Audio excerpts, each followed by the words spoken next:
Le parcours du Portugal à la Coupe du Monde s'est terminé de façon dramatique. Alors que Pepe se plaignait de l'arbitre et que Georgina Rodriguez avait la rage envers Fernando Santos, Cristiano Ronaldo était en larmes. Le rêve du quintuple Ballon d'Or a été arraché par les Lions de l'Atlas et CR7 ne l'a pas du tout supporté.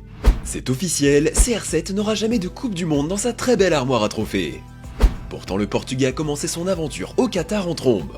Le joueur de 37 ans a marqué le premier but de son équipe dans le tournoi, mais il ne savait sûrement pas que son pénalty contre le Ghana allait être son dernier but en Coupe du Monde.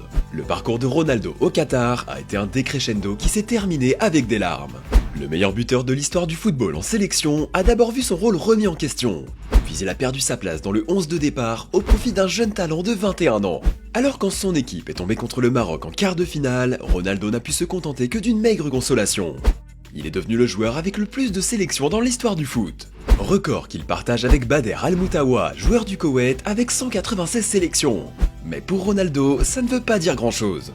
Dès que le coup de sifflet final a retenti, les joueurs du Maroc ont commencé à fêter leur exploit historique.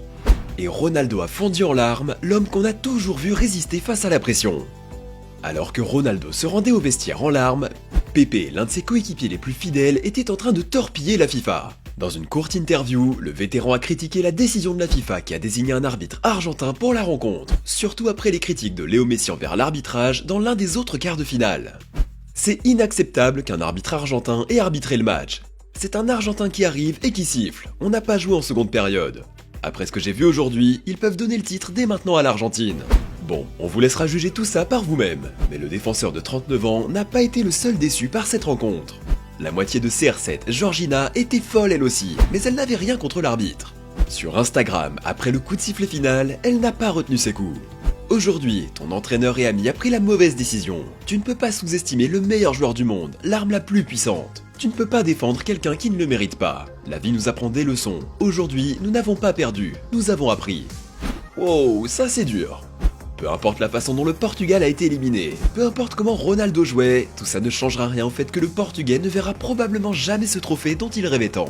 Grâce à sa très grande carrière, les générations futures se demanderont toujours comment Ronaldo a pu faire pour ne pas marquer en 8 matchs à élimination directe en Coupe du Monde. Et s'il se pose ces questions, CR7 ne sera pas forcément content, et il sera peut-être encore plus mécontent d'être comparé à son rival de toujours, qui est clairement plus décisif dans cette Coupe du Monde.